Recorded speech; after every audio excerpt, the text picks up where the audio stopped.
Hey guys, and welcome back to the channel.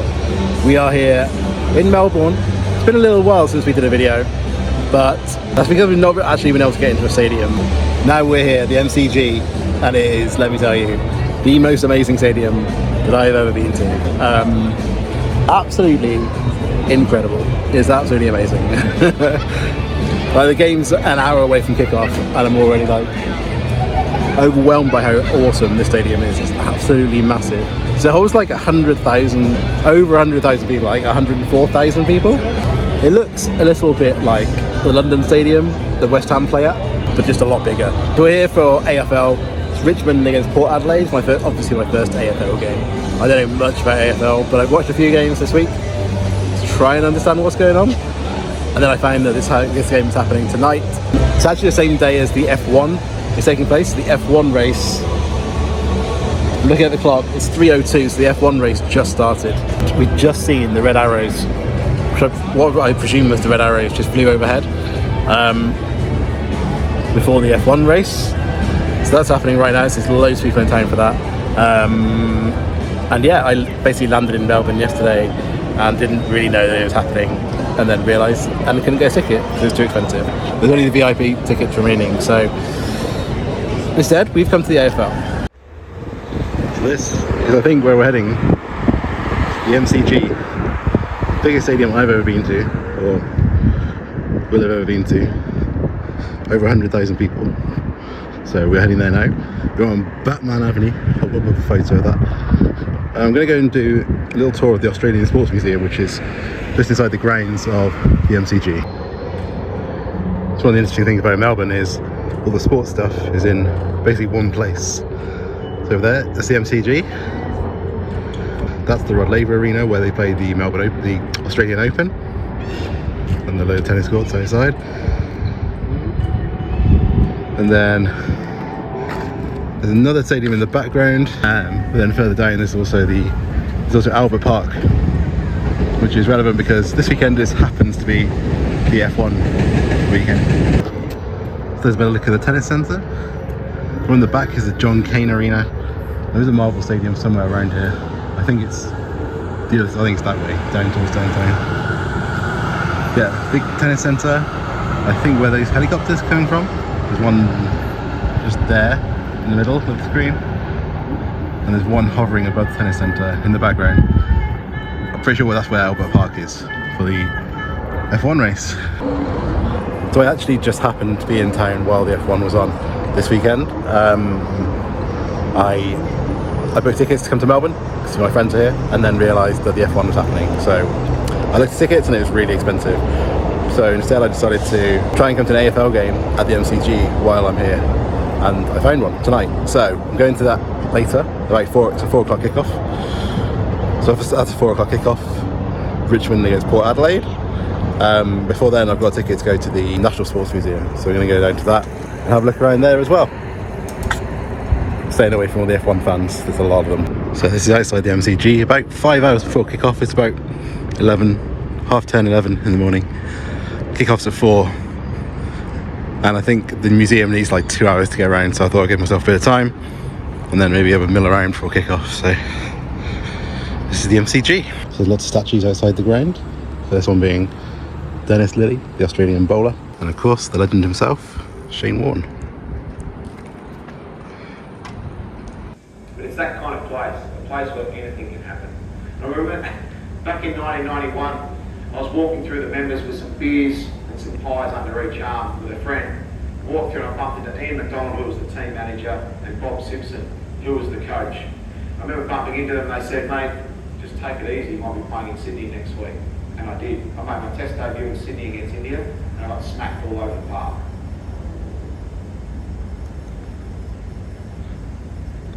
When I say I got smacked, I got carted, and I ended up with 1 for 150. But what it did, it gave me a taste of international cricket. I thought, you know what, this is what I want to do. I want to become a cricketer and become the best cricketer I possibly can. I was very lucky I got to speak to guys like Ian Chappell, Rod Marsh, Terry Jenner, and I worked hard on my fitness because I was a bit of a fat bastard at the start. And I worked hard on my bowling. I worked for hours and hours every day with Terry Jenner in the nets. And I felt I was prepared and ready to take on the West Indies about a year later. It was that day that I think my career started to take a turn for the best. I ended up taking 7 for 52. Greg Matthews, who was 12th man, went and grabbed my father out of the crowd, dragged him here. I sat with my dad and had a beer and celebrated getting 7 for 52. My name was up on the honour board. The 12th man put some sticky tape up there and said Shane Ward 752. My name was up there with a lot of great players, which made me feel pretty special. From there I went to England in 1993 and I bowled my first ball to a guy called Mike Gaddy.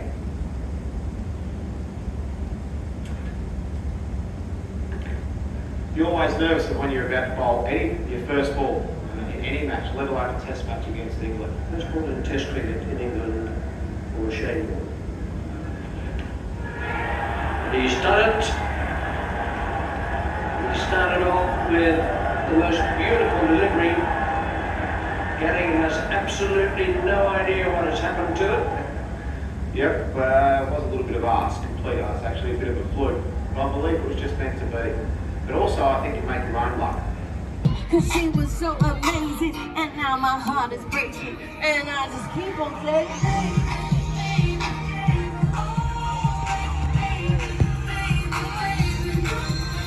I don't really know what this is, but like a chance for kids to come and play, I guess, before the game. And the stadium is right there. I've just been into a pub for a couple of drinks and bought a programme and a shirt. I've got a discounted shirt from last year for like a third of the price of this year's shirt, so obviously.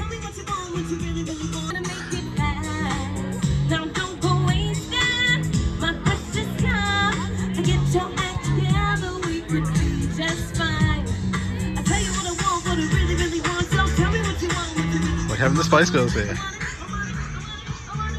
This is quite a cool little place. So this is the MCG, the biggest stadium in Australia, biggest I've ever been to, over 100,000 people. My seat is down there somewhere, but I kind of at the top to have a look around. Not many people up here yet, it's only like 10 to 3 for an hour to kick off, but what a fucking view. It's absolutely incredible. Absolutely amazing stadium. I thought I'd climb right to the top. The ultimate view. This is very sad. And Triple D. This is the top of the MCG. Woo!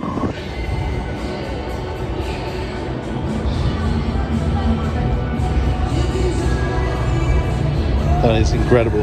Oh, what a stadium. What an amazing stadium. It is absolutely massive.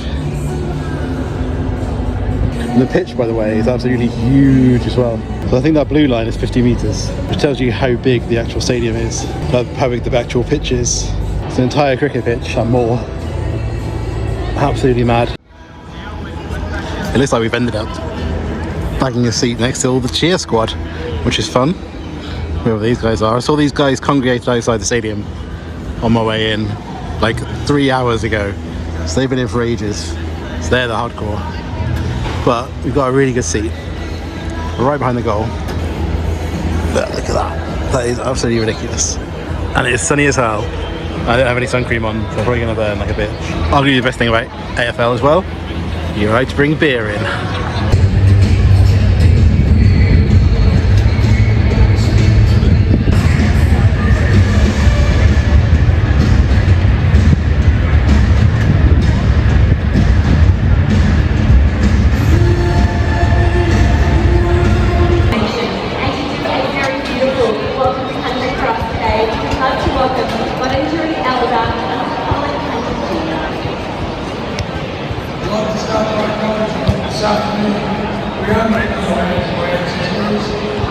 Oh, heads.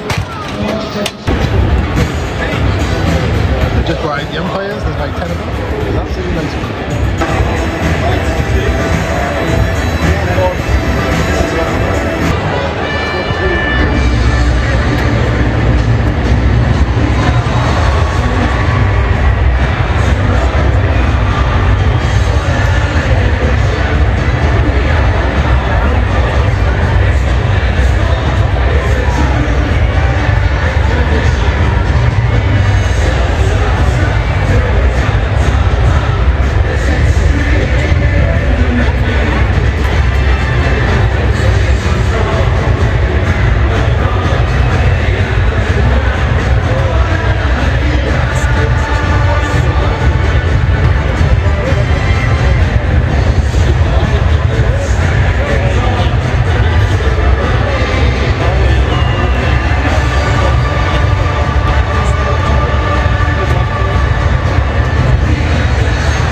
So in the pre-game, there's like a protective net between the pitch and the crowd. But it looks like they take that down after the warm-up. So any shot that comes through is going into someone's head, which is quite an entertaining game beforehand in the pre-game. But yeah, so we're about a minute from kickoff now. They're doing final warm-ups. Richmond captain Tony Curtis making his way to the centre now. Thanks to Puma, tossing the ball away Checkers. Richmond won't thank Puma for their ongoing support.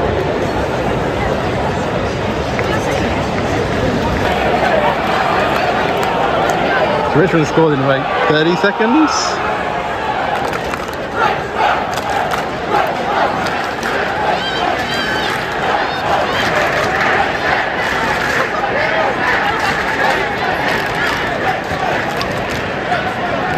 Quite a simple goal. But yeah, at least we got a goal. The sport tends to be quite high scoring, so.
Richmond scored right at the end of the third quarter to make it 84-77 to Adelaide.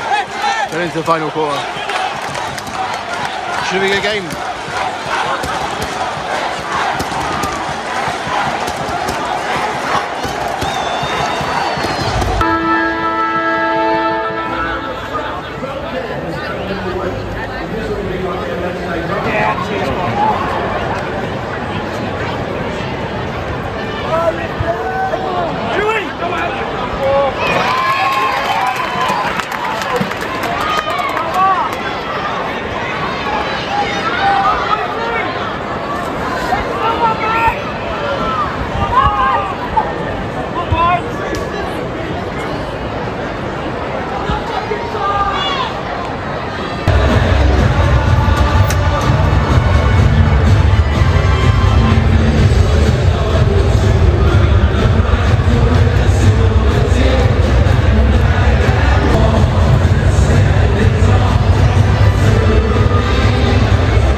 So Richmond lost in the end pretty heavily, 122 to 92.